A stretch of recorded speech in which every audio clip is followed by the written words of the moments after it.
Good morning, Black people in cryptocurrency. As promised, we will have an interview, a live stream interview today with Alakanani Itireleng. She's from Botswana, and she's actually CEO and founder of two different ventures, Satoshi Center, as well as a company called Plaas, and hopefully I am pronouncing it correctly. So I'm going to send her a message, set it up so I can send the live stream to the different groups. So give me like 2 minutes. I'm tuning in a little bit late. I couldn't find my stand to hold the live stream, so I am just holding it in my hand. So Alakanani is standing by. 1 second.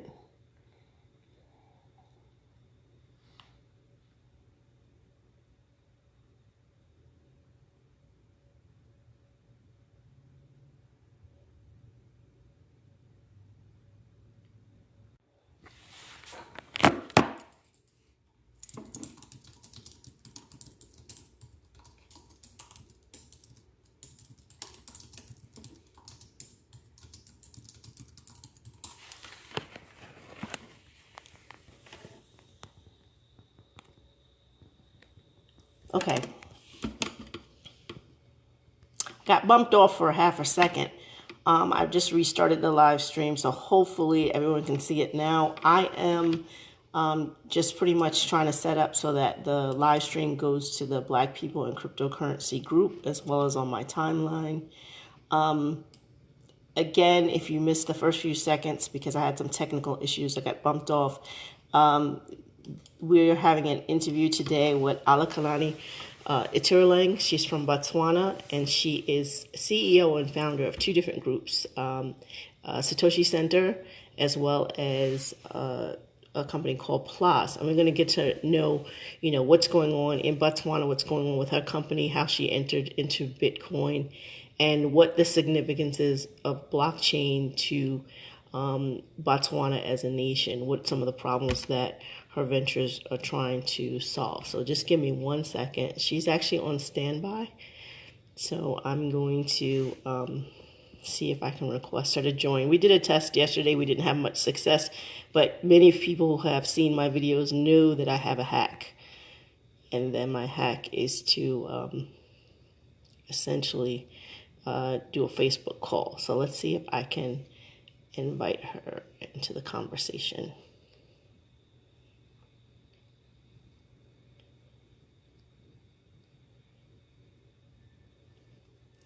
If I can't, we'll work the hack in a second. In the meantime, let me share the stream to Black People in Cryptocurrency, the group.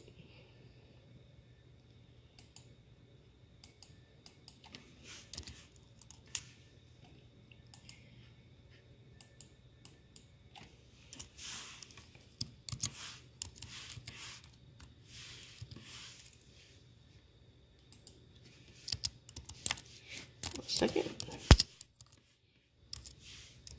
So if you're new to Black people in cryptocurrency, every once in a while we have opportunity to interview some of the internationally some of the startup leaders within the African diaspora, as well as on Africa, in the African continent proper. And this is actually going to be the last interview for the 2018 year. I'll get started. There's a number of people that I've touched base with that I haven't had an opportunity to follow up with that are interested in talking about their ventures as well. It's a very good climate.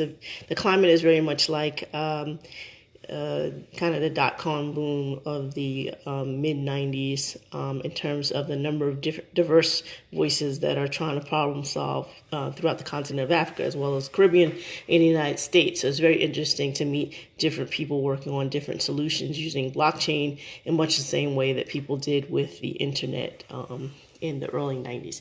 So it doesn't look like right now my request to have her join are working.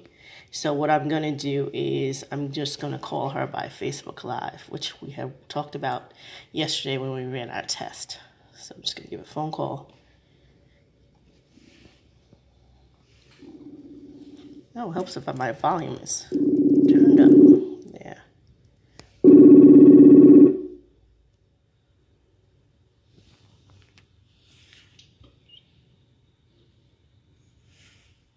Hello. Hello, can you see me? Let's see if hold on one second. There we are. Hi. Hi. How you doing? I'm doing fine. Good. So we had to definitely work the hack. I was playing around with it, trying to send you some requests, and it really didn't work. But in any case, this hack works perfectly. They can see both of us. Let's get right to it. I don't like to have long live streams, 30 minutes, 40 minutes max. So give us some background into what came first, Satoshi Center, and is it pronounced Plaas, or how do you pronounce the other company? Class. Plus. So, Yeah. Yeah. how did that come about? Both of those ventures come about, and your entry as leader of both of those ventures. Okay. With Satoshi Center, it was officially registered as a company in 2014, but it came about after I had been doing a lot of Bitcoin education in Botswana. I decided to, set up something that will enable people to look at the blockchain and try and come up with solutions that will be beneficial to Botswana and also to Africa in general. So at Satoshi Center, I work with different startups, and one of the startups is actually mine, which is the Plus, and there are also other startups that are at Satoshi Center, and I'm hoping maybe by next year we'll be having even more startups. So Solution started like that.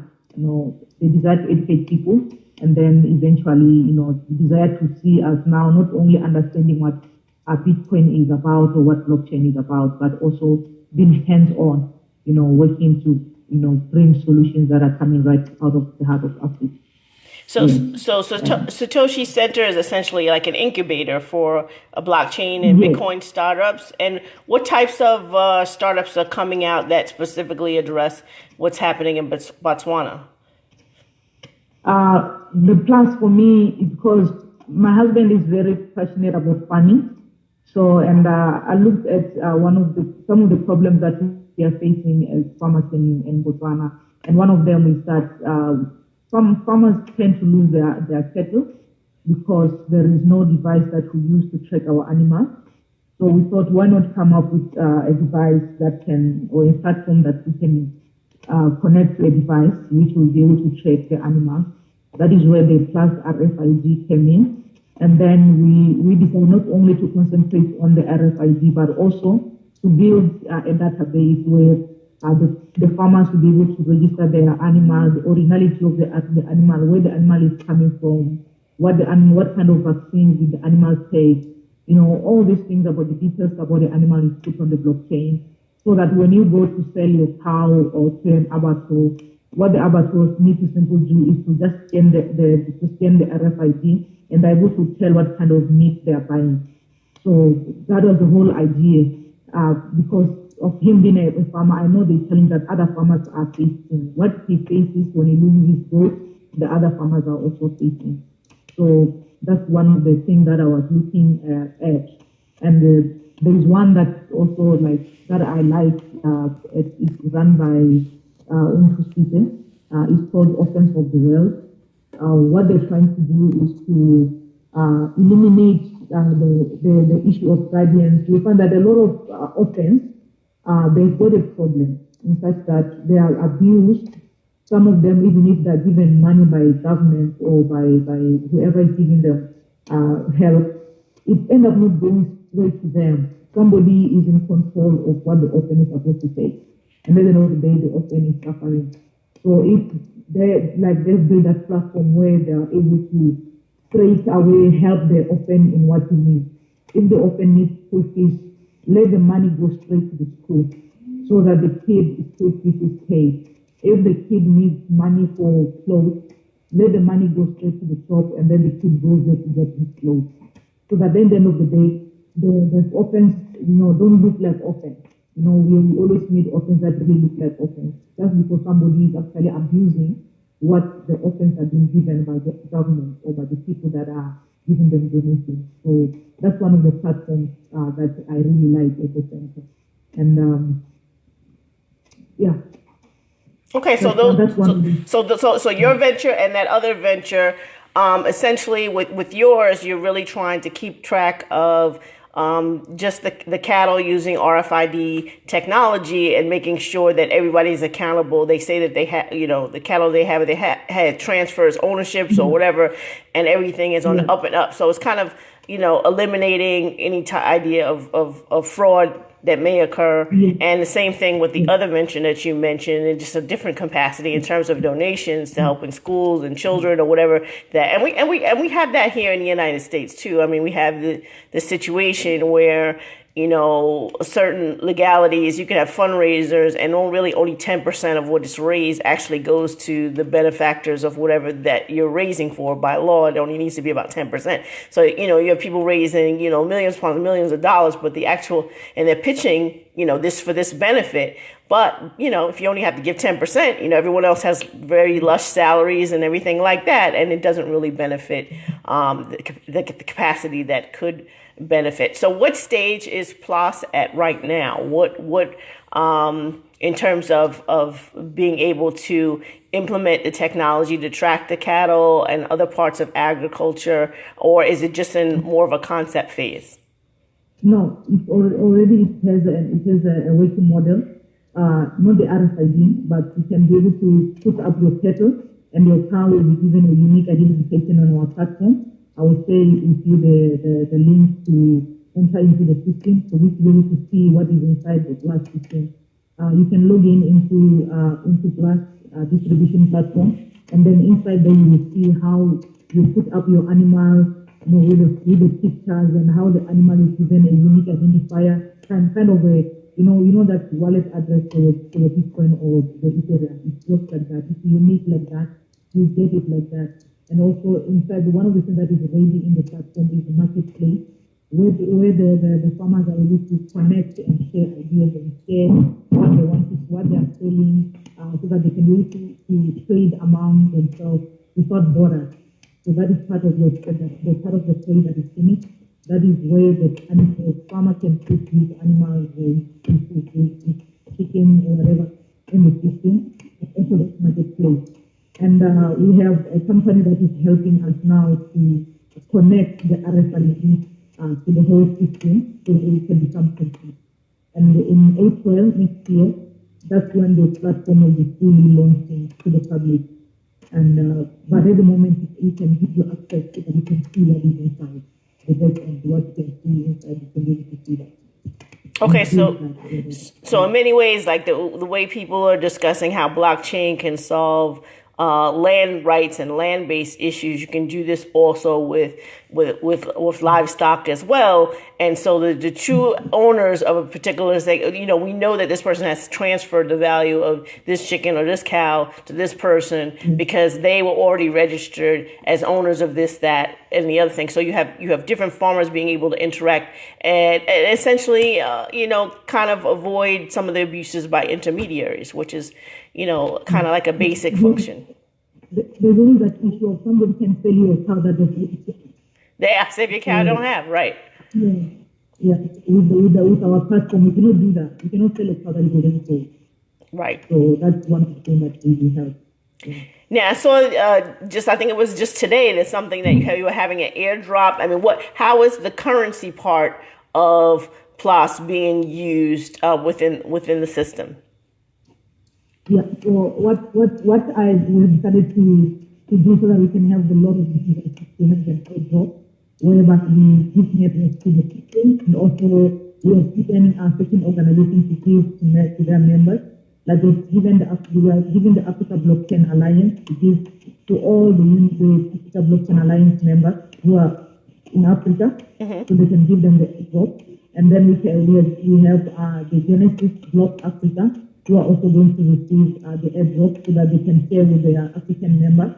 And we are planning to have meetups in Africa where we are going to be airdropping this token to the farmers. Because one of the things that we want is for the farmers to be able to use the TLS token to transact among themselves or to transact with the people. If I need to buy a pig or a small goat, I can be able to use the Plaas token, pay the farmer, because the farmer is already familiar with Plaas, with the PLS token. So the whole idea is when the farmer registers, the first demonstration is here. When a farmer registers on our platform, he immediately receives some small bits of PLS token. So just to welcome to the platform. By so doing, we are making him be aware that there is a cryptocurrency that is connected to the platform. The token enables easy transaction for comments, for buying and selling in the platform. So that you don't, if I want to sell my cow to somebody in South Africa, I don't need to change my money to them. I simply have to send my PLS token, and then he receives it. So he's able to do it. So we are also thinking of speaking to a lot of people who are, on the ground, like, the ministries, if they can be able to use our token, the farmers can able to use that token and accept that token. And that way we have opened the door to trade among farmers in Africa and globally. So is it built on the Ethereum network? How is the exchange that people, once they get the tokens for receiving, they exchange it to their respective countries' fiat, or they exchange it to Bitcoin or Ethereum? Like, how would they actually get money that they can use outside of the system? For now, it's Ethereum. We're still on Ethereum, but we are thinking of building our own blockchain in the future. But it's one difficult part. We have to take the time to think about building on blockchain. If there are other existing blockchains, we may not be the one that is already existing, that build something that is more like a duplicate of what is already in existence. Yeah, so different things. So we are taking some changes to see if we can meet our PLS tokens and it's not easy, but we are trying to see if we can do that. Yeah. I'm gonna summarize a little bit for those who are watching, because I realize our connection is not that great and the audio is coming in spotty at certain times. So what she's explaining is that with her venture Plaas, and that's PLAAS.io, you can go to that particular and look at the team, and you see she's leading the team. Essentially what they're trying to do is establish livestock rights for different farmers, not only in Botswana, but throughout different nations throughout Africa as well. So once you have clearly defined who owns what in terms of cattle, chickens, or whatever, then they can trade, they can sell, they can do all sorts of things. It kind of eliminates, people saying they have one thing and they don't have something or whatever. You can keep track, and they'll actually have RFID. Same thing, those of us who are in New York and you speeding through the Verrazano, you got RFID that you don't pay you get a bill for your passing through the bridges and tunnels and everything like that because of the tracking system. That's that same RFID. You can actually put those of you who use IDs to get into your job know of RFIDs as well. You don't have keys; it just recognizes, it knows who you are because there's embedded code that identifies you based on your keystroke entering into a building. So they're going to be using that type of technology to embed into the livestock. So the true owners of the different livestock are known,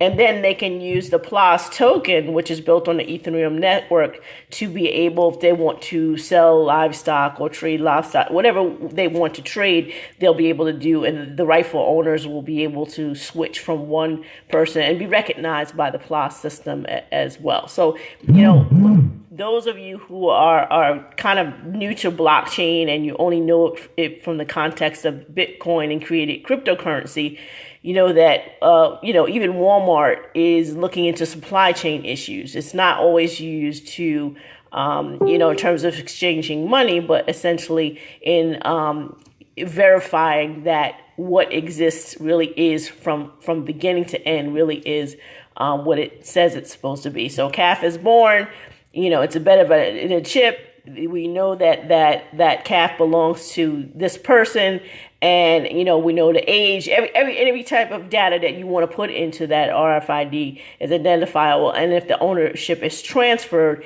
it is also registered. The transfer by using the token can also be registered that the ownership has changed as well, and you don't need a third party to verify that transaction has taken place. So hopefully I've summarized that correctly, because I'm learning this on the spot.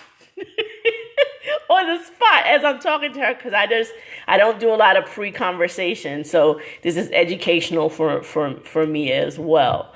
So in terms of Botswana in general, how would you say that the reception is to Bitcoin and or these new technologies? Are people receptive to them, or are they a little skeptical? What's the climate like? Oh, I don't have any audio. No audio. Can't hear anything.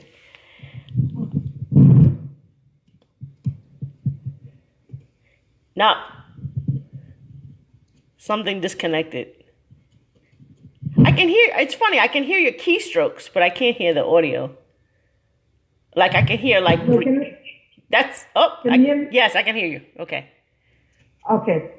I was saying it's a 50-50 kind of situation because in the beginning when we started the blockchain education and digital education, it was basically us, talking about the technology and everything. And then later on, during when people now begin to get learned about Bitcoin, it was introduced through scams like MMM, so now there's that confusion. So some people still think Bitcoin is a big scam, but there are those who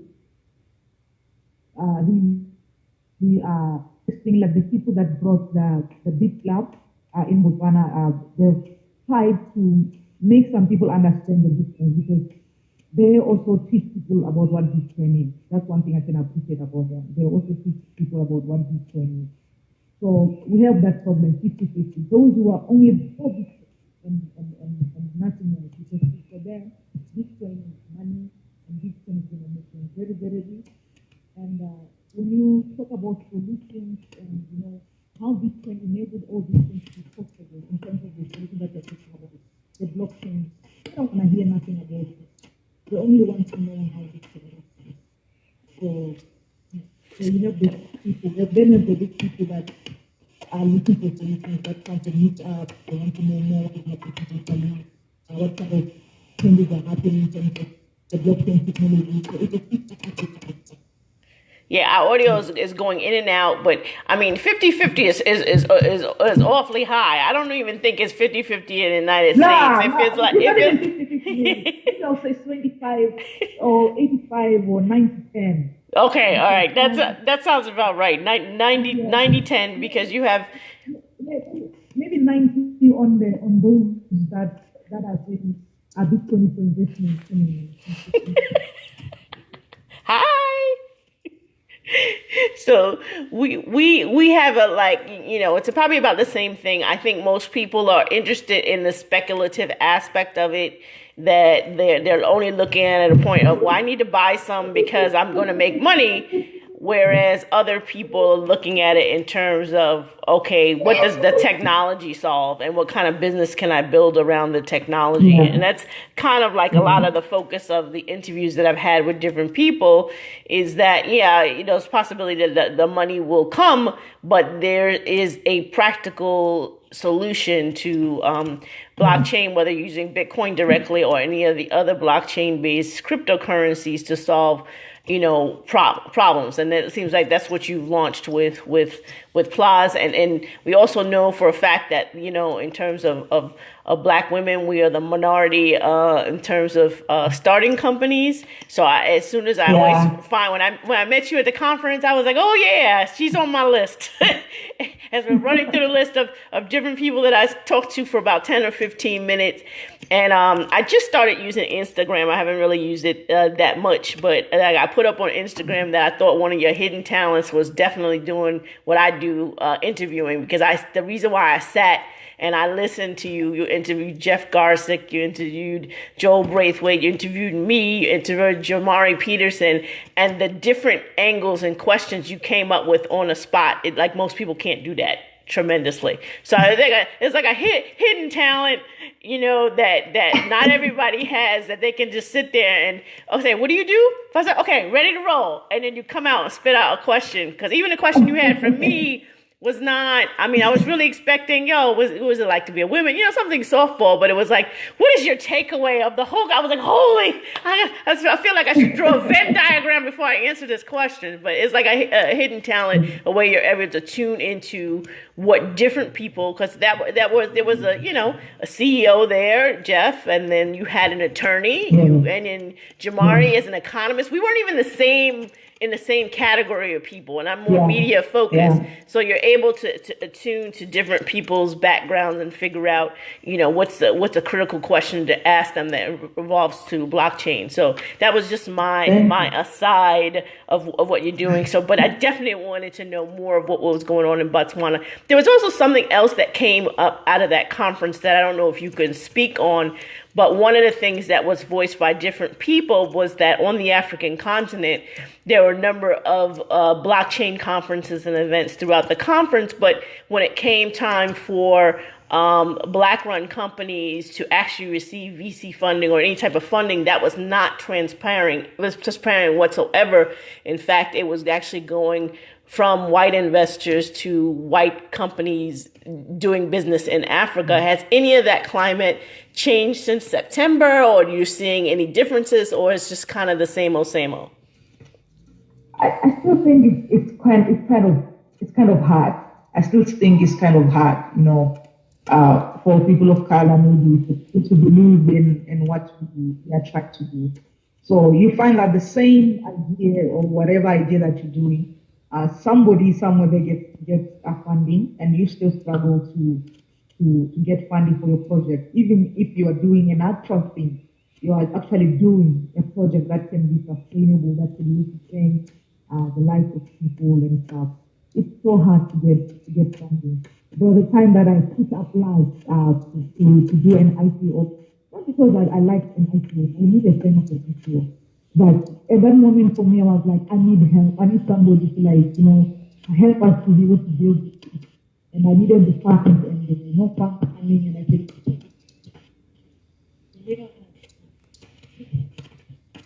I think our audio went out again. yes.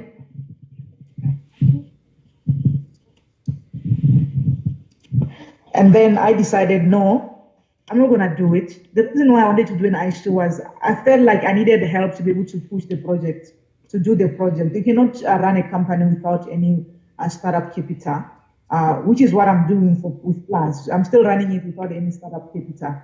So I had put it out for an ISO, then I put it down again. I said, no, let me not do it. I will see somebody will be able to assist us in this project. So we took a leap of faith. We continue building. We continue doing what we are doing. So it's still kind of hard. I still feel that maybe we need to have some kind of venture capitalist for people of color or something, where, people will understand, that this project actually works for the Black people or for the people of color or for the, I still think people are lacking understanding maybe of a certain project. They will feel that it won't work, not maybe because of the environment in which they are, but actually works in a certain environment, like in Africa. That project is actually needed. And for some, they will feel like, no, we don't need that. So that is why one of my biggest dreams, God willing, one of my biggest dreams is for Satoshi Center to be able to help startups. Like if you look at our website, one of the things that we wrote is that we want to receive instrumental mentorship, because that is one thing that we're still struggling with, finding funding for projects and finding the right mentorship. I would say for me, maybe I'm lucky. I've got a lot of people that are surrounding me that are like in terms of giving me mentorship. I'm having a lot of people who are mentoring me, who have been like playing a role in my life in terms of business. So I'm wishing that we can help the people of color, to take their talent out. Yeah, as you're talking, I'm just showing people Satoshi Center. I had it up in the background, so I'm showing them the website. And just I know that we're having audio problems, so I'm like I'm translating English to English, Yeah. but people can follow up and go to the sites and look at the information. But essentially, what Alakanani was saying is that there's still a problem. When we met at Black Blockchain Summit in I somehow or another the call kind of like went somewhere. It's running in slow motion. But anyway, when we went to Black Blockchain Summit in September at Howard University, one of the things that came out of the conference, it was very interesting because it mainly came from women. It came from Eden in Kenya, and there was another sister that got up and somewhere else. I'm not where she's from. And then I actually met them in the restroom because we took a break, and they really gave me the rundown. And they said that there have been a number of blockchain conferences in Nigeria. I know was one in Uganda. There's definitely one in Kenya. And 100% of the VC funding has gone to white business owners, even if they're producing solutions in Africa. Just the odds of that is like, winning the lottery 3 times. I mean, you don't even have that many, white ventures coming to pitch, at least not in those conferences, maybe in South Africa.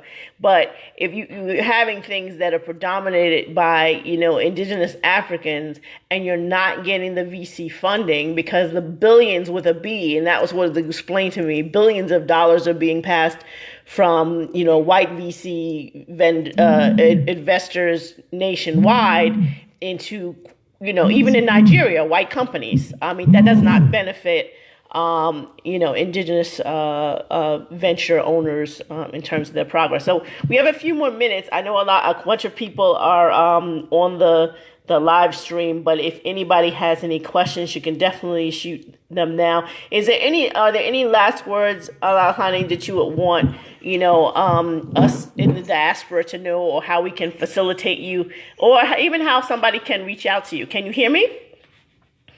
Yeah, I can hear you that much.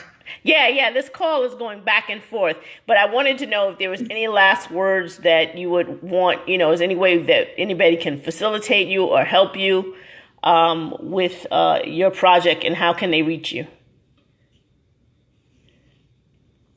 Yeah, I think it's just go to our site and see where you feel you can, what role, where you feel you can play a better role. Is it to work with our developers, or is it to try and help us, in some of the startup that we have, find your passion. What is it that you feel that you can help us with? Follow your heart, do something that you feel that it can benefit the Satoshi Center or the startups that are in Satoshi Center, or the Plaas, or the Metro Links, or the Offense of the, all those startups that are in Satoshi Center. You can pick any of those and you can mentor them, that would be awesome also. You can have the money, but if you don't have the right mentorship, sometimes you cannot use it properly.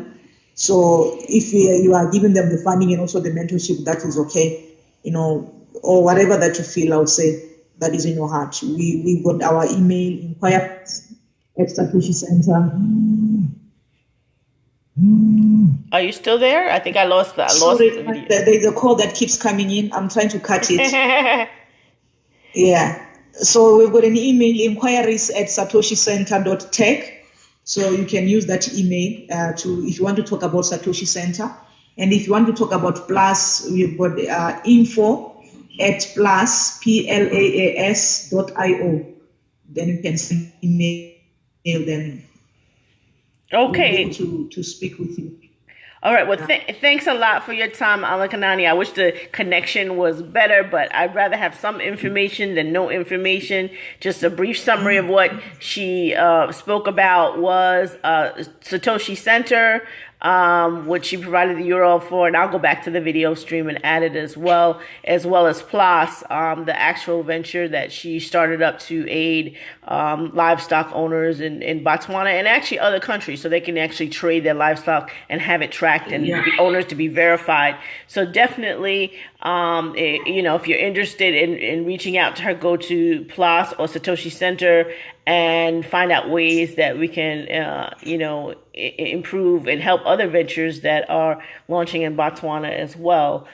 Because all of these problem solving measures benefit all of us. So thanks a lot for your time. And thank you so much. Definitely keep in touch. All right? Yeah, sure. Thank you so much. I appreciate your time. You're welcome. Take care. Thank you. Bye.